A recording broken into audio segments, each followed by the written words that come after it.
adventure friends, welcome to another talking episode of how you can travel from Cameroon to Gabon.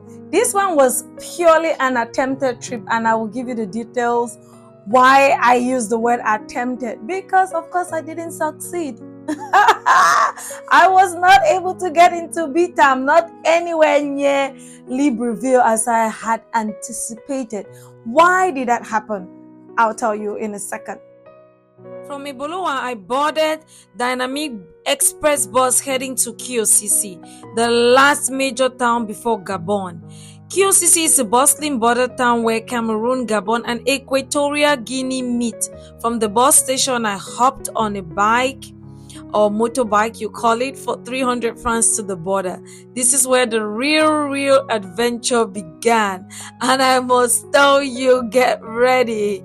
This is not just an unplanned journey. I had really prepared, saved, organized my plans, what I was expecting to do, but the surprise.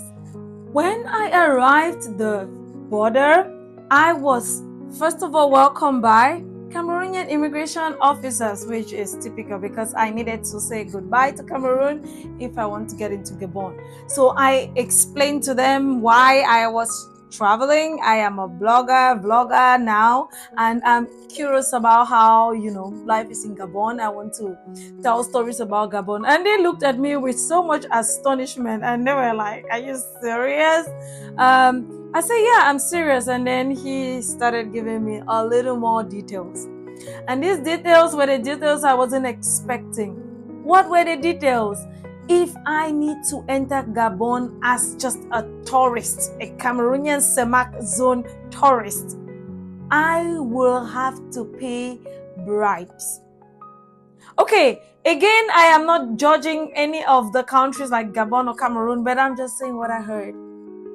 He told me I will pay almost 200,000 Cameroon money, which in my opinion is way too much money. I wasn't willing to spend that much just to go to Gabon. So I thanked him for his kindness and turned around back to Kyosi. Before you run off thinking the video is over, it's not yet over.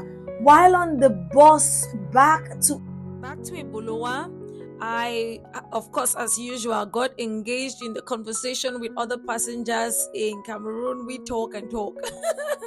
So during that period, that's when I heard from several other people who also were rejected from the border and did not want to spend money actually. But then the main gist which really struck me about this trip was a Cameroonian who has been living in Gabon for the last 10 years. He said there is just a negative reputation about Cameroonians doing a lot of illegal stuff and some other stuff. I wouldn't say too much on camera. And that's why I wouldn't say the government, but that's the reason for the retaliation and the rejections. So in other words, it's, in my opinion, an indirect way to say don't travel. So this might be an advice to Cameroonians, but I don't know if it applies to other foreigners. In a nutshell, I just recommend taking a flight. And I think because from the air, the chances of you being considered to be rich to be able to afford a flight means you can support yourself. Unlike some people who use the road and cannot afford themselves and of course end up becoming a burden to the government. All right, I'm not stretching this too much, but that was the reason why I wasn't able to get into Gabon. I still look forward to visiting Libreville. I don't know when, but I'm planning. And I want to just add that if you haven't checked my playlist, there are a lot of other videos I've done on road trips around several African countries. So please check. In my niece's voice, after you like, subscribe, goodbye.